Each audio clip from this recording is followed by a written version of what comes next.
दोस्तों कहानी शुरू होती है और हम बबलू बेताल नाम के एक शातिर चोर को देखते हैं जो कि अपने कुछ चूतिए दोस्तों के साथ एक बेशकीमती हीरे को चुराने के लिए एक बैंक में जाता है। उनमें से 3 दोस्त बैंक के अंदर जाने का जुगाड़ ढूंढ रहे होते हैं और वहीं चौथा दोस्त बाहर कार में बैठा उनका इंतजार कर रहा होता है। तभी वहां पहुंचकर बबलू बेताल अपने दोस्त से पूछता है कि बाहर सब कुछ ठीक तो है ना, जिस पर बाहर बैठा उसका दोस्त सिग्नल देता है कि सब कुछ ठीक है। फिर बबलू बेताल चेंबर से होता हुआ लॉकर रूम तक पहुंच जाता है। अब वो दरवाजा बंद था तो बबलू बेताल अपने साथी से पूछता है कि भाई मुझे कुछ समझ नहीं आ रहा, तू ही बता मैं क्या करूं। इस पर उसका साथी कहता है कि बड़ी के सबसे पहले हमें इसका ताला तोड़ना होगा, तभी जाकर ये गेट खुलेगा। बबलू बेताल कहता है कि नहीं नहीं भाई, सबसे पहले हमें ये देखना होगा कि कहीं ये दरवाजा पहले से तो नहीं खुला है। अब ये सुनते ही उसके साथी की सटक जाती है और वो उसे कहता है कि बावली गांड, ये बैंक का लॉकर है, जीबी रोड का कोई कोठा नहीं जिसके दरवाजे तुझे खुले हुए मिलेंगे। अब बबलू बेताल उसकी बात मानकर उस दरवाजे को तोड़ देता है और अंदर जाकर उस हीरे को चुरा लेता है। लेकिन वहीं छत पर हम देखते हैं कि उनका एक साथी ढक्कन कुमार धोखेबाज निकलता है और वो अपने ही साथी को मार डालता है। अब गोली की आवाज सुनकर पुलिस भी वहाँ पर पहुँच जाती है और बैंक को चारों तरफ से घेर लेती है। उधर बबलू बेताल जैसे तैसे पुलिस से बचता हुआ बैंक की छत पर आ जाता है, लेकिन छत पर ढक्कन कुमार पहले से ही उसका इंतजार कर रहा था, जिसके बाद वो बबलू बेताल की गांड तोड़कर उससे वो हीरा छीन लेता है। लेकिन इसी दौरान पुलिस भी हेलीकॉप्टर से वहाँ पर पहुँच जाती है, जिससे बचने के लिए वो दोनों एक रस्सी से लटककर एक अंडर कंस्ट्रक्शन बिल्डिंग के अंदर चले जाते हैं। उधर पुलिस भी उनको ढूंढते हुए वहाँ पर पहुँच जाती है और उनको देखते ही ढक्कन कुमार चुपचाप वहाँ से निकल लेता है। लेकिन वहीं बबलू बेताल उस बिल्डिंग में फंस चुका था, इसलिए वो एक वेंटिलेशन चैम्बर के अंदर जाता है और उस हीरे को वहीं छुपा देता है। जिसके बाद वो खुद को पुलिस के हवाले कर देता है और कहता है कि वो हीरा तो मेरा साथी ढक्कन कुमार ले गया और मेरे पास कुछ भी नहीं है। अब उसके इस जुर्म के लिए बबलू बेताल को 2 साल की सजा सुनाई जाती है और 2 साल बाद जब वो जेल से बाहर आता है तो वो बहुत ज्यादा एक्साइटेड था, क्योंकि अब वो सीधा उस बिल्डिंग में जाकर उस हीरे को हथिया लेगा और अमीर हो जाएगा। वहीं बाहर निकलने के दौरान बबलू बेताल जेलर से कहता है कि यार 2 साल हो गए और अभी तक मैं मुट्ठ मारकर ही काम चला रहा हूँ, लेकिन अब मैं यहाँ से सीधा मुन्नी के कोठे पर जाऊंगा और वहाँ पर 2-4 को तो एक साथ ही लपेट दूंगा। जिसके बाद वो और भी बकवास करने लगता है, जैसे कि मेरा 6 इंच का है और मैं लगातार बिना रुके 3 शॉट आराम से ले सकता हूँ। अब उसकी ये बातें सुनकर जेलर के दिमाग का बछड़ा हो जाता है और वो उसे कहता है कि बछड़ी के अगर तू 2 मिनट के अंदर यहाँ से नहीं गया तो मैं तेरी गांड फाड़ दूंगा। फिर जेल से बाहर आते ही बबलू बेताल खुशी से पागल हो जाता है और जोर जोर से चिल्लाने लगता है कि बछड़ी वालों अब देखना, मैं वो हीरा बेचकर अंबानी से भी ज्यादा अमीर हो जाऊंगा, जिसके बाद मैं अंबानी को अपने घर पर नौकर रखूंगा। इसके बाद वो एक फूलों का गुलदस्ता लेकर अपनी गर्लफ्रेंड चूची मस्तानी के घर पहुंचता है, लेकिन जैसे ही घर का दरवाजा खुलता है वहाँ का नजारा देखकर उसकी फटकर 464 हो जाती है, क्योंकि जिस चूची मस्तानी का पिछवाड़ा छोटा और टाइट हुआ करता था वो अब एक 52 गज का प्लाट बन चुका है। अब ये देखकर बबलू बेताल कहता है कि बड़ी की ये क्या हो गया, कहीं तूने मुन्नी के कोठे पर काम करना तो शुरू नहीं कर दिया, क्योंकि मुझे अच्छे से याद है कि 2 साल पहले तो तुम बिल्कुल माल दिखा करती थी, लेकिन अब तुमको क्या हुआ, तुम एक भैंस कैसे बन गई। लेकिन फिर वो कहता है कि चलो कोई बात नहीं, मैं तुमको घोड़ी बनाकर भी बजा सकता हूँ, तो अब जल्दी से बताओ अभी घोड़ी बनोगी या बाद में। लेकिन तभी वो लड़की कहती है कि चूची मस्तानी जल्दी बाहर आ, कोई चूतिया यहाँ पर काफी देर से बकचोदियां पेल रहा है। अभी देखकर बबलू बेताल को पता चलता है कि जिसे वो चूची मस्तानी समझ रहा था वो तो उसके घर की नौकरानी थी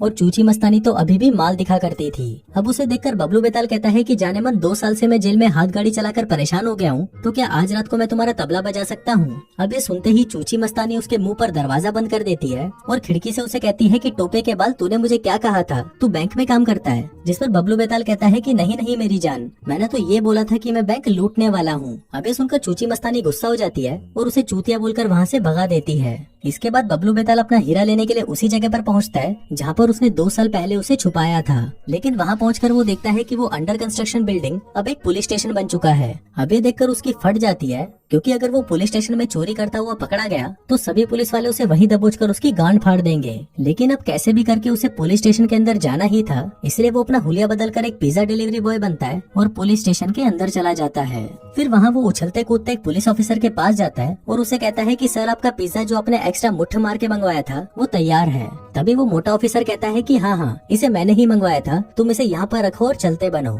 लेकिन अपने बबलू बेताल को तो पुलिस स्टेशन के अंदर जाना था, इसलिए वो पास में ही खड़े एक दूसरे ऑफिसर के पास जाता है और उसे कहता है कि देखो सर, ये मोटा आप लोगों के सारे पिज्जा अकेला ही खाना चाहता है, इसलिए मैं चाहता हूँ कि ये पिज्जा आप रख लीजिए और सभी में बांट दीजिए। इसके बाद वो सारे पिज्जा उस पुलिस ऑफिसर को देकर बाहर आ जाता है और चूतियों के जैसे डांस करने लगता है। इसी दौरान हमें पता चलता है कि बबलू बेताल ने पिज्जा देने के बहाने उस पुलिस ऑफिसर की आईडी को चुरा लिया था। फिर वो उस आईडी को लेकर जुगाड़ू के पास जाता है और उसे उस आईडी पर पुलिस ऑफिसर की जगह उसकी फोटो चिपकाने को कहता है। दरअसल वो ऐसा इसलिए करवा रहा था ताकि वो एक नकली डिटेक्टिव बनकर पुलिस स्टेशन के अंदर जाए और उस हीरे को वहाँ से चुरा लाए। इसके बाद वो रात को खूब सारी डिटेक्टिव वाली मूवीज देखकर खुद डिटेक्टिव बनने की प्रैक्टिस करने लगता है ताकि सभी उसे एक असली डिटेक्टिव समझे। जिसके बाद अगले ही दिन वो सूट बूट पहनकर उस पुलिस स्टेशन में पहुंच जाता है। यहाँ पर उसके हाव भाव से किसी को भी शक नहीं होता कि ये आदमी एक नकली डिटेक्टिव है। इसके बाद बबलू बेताल लेडीज टॉयलेट से होता हुआ उस वेंटिलेशन चैम्बर के अंदर जाने की कोशिश करने लगता है, लेकिन इसी दौरान वहाँ पर एक कैदी पुलिस वालों से भागता हुआ उस बाथरूम में घुस जाता है, जिसे देखते ही बबलू बेताल घबरा जाता है। लेकिन फिर जैसे तैसे करके वो उस चोर को मारकर वहीं पर बेहोश कर देता है। इसी दौरान पुलिस वाले भी उसकी आवाजें सुनकर वहाँ पर पहुँच जाते हैं और वहाँ पर उस चोर को बेहोश पड़ा हुआ देखकर वो लोग बबलू बेताल की बहुत तारीफ करते हैं। तभी एक सीनियर ऑफिसर उससे उसकी आइडेंटिटी पूछता है, जहाँ पर बबलू बेताल उसे एक नकली फाइल पकड़ा देता है जिसमें लिखा था कि बबलू बेताल इतना काबिल ऑफिसर है कि उसने अकेले ही पूरी दुनिया को थैनोस से बचाया था। अब ये देखकर सीनियर ऑफिसर उससे इम्प्रेस हो जाता है और उसे बाहर फील्ड की ड्यूटी दे देता है, जिसमें गिल्लू गोबर नाम के एक ऑफिसर को उसका साथी बनाया जाता है। इसके बाद वो दोनों पुलिस स्टेशन से बाहर आते हैं, जहाँ पर गिल्लू गोबर उसे बताता है कि अब हमें एक मुठल गैंग को पकड़ना है जो शहर में हर जगह अपना पानी फैलाते जा रहे हैं। अब उस गैंग को पकड़ने के लिए वो लोग एक गैरेज में जाते हैं, जहाँ के मालिक का कहना था कि उसके गैरेज का सारा सामान मुठल गैंग ने ही चुराया है। लेकिन जब इस मामले की तहकीकात की जाती है तब उनको पता चलता है कि गैरेज का मालिक ही साला भड़वा है। उसने खुद ही अपना सारा सामान छुपा दिया था ताकि उसे इंश्योरेंस कंपनी से बहुत सारे पैसे मिल सके। दरअसल बबलू बेताल बचपन से ही चोर था, तो उसे पता था कि गैरेज का मालिक झूठ बोल रहा है और इसी तरह वो इस केस को आसानी से सुलझा देता है। अब अपनी इस कामयाबी को सेलिब्रेट करने के लिए बबलू बेताल एक शॉपिंग मॉल में जाता है और वहाँ पर बैठकर चिप्स खाने लगता है। इसी दौरान उस शॉपिंग मॉल में एक चोर आकर कैश काउंटर से पैसे चुराने की कोशिश करने लगता है, लेकिन तभी पीछे से वहाँ पर बबलू बेताल आता है और उसे कहता है कि भोपड़ी के सारा सामान यहीं पर रख और चलता बन। लेकिन जब वो चोर उसे अपना चेहरा दिखाता है तो उसे पता चलता है कि वो चोर तो उसका बेस्ट फ्रेंड काला गोटा था। अब काला गोटा उसे देखकर कहता है कि अबे चूतिया तू पुलिस वाला कैसे बन गया। अब इससे पहले कि बबलू बेताल उसे कुछ बताता तभी वहाँ पर गिल्लू गोबर आ जाता है, जिसे देखकर बबलू बेताल काले गोटे को वहाँ से भगा देता है। लेकिन बाहर आते ही काला गोटा देखता है कि पुलिस ने उसे चारों तरफ से घेर लिया है। अब अगर पुलिस ने उसे पकड़ लिया तो काला गोटा अपना मुंह खोल देगा और बबलू बेताल का सारा प्लान खराब हो जाएगा। इसलिए बबलू बेताल एक प्लान बनाता है। वो काले गोटे के पास आकर कहता है कि भाई तू अपना मुंह बंद रखियो और मैं तुझे एक दिन जेल में रहने के बदले $25,000 दूंगा। जिसके बाद वो काले गोटे को 2-4 घुसंड पिलाता है और उसे पुलिस वालों के हवाले कर देता है। अब उसके इस कारनामे से वो पूरे पुलिस स्टेशन में फेमस हो जाता है, जिसके चलते सीनियर भी उसे प्रमोट करके उसे क्राइम ब्रांच का एक सीनियर ऑफिसर बना देते हैं। इसी बीच मौका मिलने पर वो उस वेंटिलेशन चैम्बर के अंदर उस हीरे को ढूंढने की कोशिश करता है, लेकिन उसे भी पता नहीं था कि उसने वो हीरा कहाँ पर रखा है, इसलिए वो उसे नहीं ढूंढ पाता। वहीं दूसरी तरफ ढक्कन कुमार को भी बबलू बेताल के जेल से निकलने के बारे में पता चल चुका था, इसलिए वो उसी जुगाड़ू के पास जाकर उससे बबलू बेताल के बारे में पूछने लगता है और वहीं जुगाड़ू भी उसे सब कुछ बता देता है कि बबलू बेताल अब एक नकली पुलिस ऑफिसर बन चुका है। वहीं पुलिस स्टेशन में बबलू बेताल अपनी गांड का पूरा जोर लगाकर एक रिमोट कंट्रोल कार की मदद से उस चैम्बर के अंदर हीरा ढूंढने की कोशिश करता है, लेकिन अभी भी उसे वो हीरा कहीं नहीं मिलता। फिर अगले दिन काला गोटा उसे अपने पास बुलाता है और उसे कहता है कि मुझे मेरे $50,000 कम मिलेंगे। लेकिन उसकी ये बातें बाहर बाकी के सारे पुलिस ऑफिसर भी सुन रहे थे, इसलिए बबलू बेताल काले गोटे का मुंह बंद कर देता है और इसे वहीं पर ही कुत्ते की तरह पीटने लगता है। लेकिन इसी दौरान वहाँ पर एक सरकारी वकील बेल लेकर पहुँच जाती है और वो काले गोटे को छुड़ाकर अपने साथ ले जाती है। इसके बाद गिल्लू गोबर बबलू बेताल के पास आता है और उसे कहता है कि सर मैंने आपके सारे डॉक्यूमेंट्स चेक किए हैं, लेकिन मुझे कहीं पर भी आपके बारे में कोई जानकारी नहीं मिली। तभी बबलू बेताल उसे कोने में ले जाकर कहता है कि अबे सुन के, मैं एक बहुत ही भयानक अंडरकवर डिटेक्टिव हूँ और मैं एक बहुत ही खतरनाक मिशन पर हूँ, इसीलिए मैंने अपनी आइडेंटिटी को छुपा रखा है। इसलिए अगर तूने मेरे बारे में किसी को भी बताया तो मैं तुझे पुलिस ऑफिसर से सीधा मुन्नी के कोठे पर दल्ले के काम पर लगा दूंगा। फिर अगले सीन में हम देखते हैं कि बबलू बेताल गिल्लू गोबर के साथ एक स्मगलिंग के केस पर जाता है, जहाँ पर स्मगलर्स ने कुछ कीमती सामानों को चोरी किया हुआ था। वहीं पर FBI भी थी, जो कि बबलू बेताल को देखकर कहती है कि ये चूतिया सीनियर ऑफिसर कैसे बन गया। अब क्योंकि बबलू बेताल भी एक चोर था, इसलिए वो समझ जाता है कि ये स्मगलर सामान के बहाने उसमें ड्रग्स छुपाकर दूसरे देश ले जा रहे थे। जिसके बाद वो बड़ी ही आसानी से उन स्मगलर्स को पकड़ लेता है और सारा ड्रग्स पुलिस वालों को जब्त करवा देता है। इसके बाद जब वो फिर से वेंटिलेशन चैम्बर में उस हीरे को ढूंढने की कोशिश करता है तो इस बार फाइनली उसे वो हीरा मिल जाता है। अब वो उस हीरे को पाकर बहुत ज्यादा खुश होता है, लेकिन इसी दौरान वहाँ पर FBI वाले आ जाते हैं, जिसके कारण वो हीरा उसके हाथ से फिसलकर उस ड्रग्स से भरे हुए लॉट में चला जाता है। उधर FBI वाले उस ड्रग्स को टेस्टिंग के लिए ले जा रहे थे, लेकिन तभी बबलू बेताल उन्हें कहता है कि अगर उन्होंने इस ड्रग्स को उन स्मगलर्स के लीडर तक पहुँचा दिया तो वो उस खेल के मास्टरमाइंड को आसानी से पकड़ लेंगे। अब FBI वालों को भी उसका ये प्लान अच्छा लगता है, जिसके बाद वो उसे और एक ऑफिसर को एक गांजे से भरे हुए ट्रक में बिठाकर उसे उस लीडर के पास जाने के लिए कहते हैं।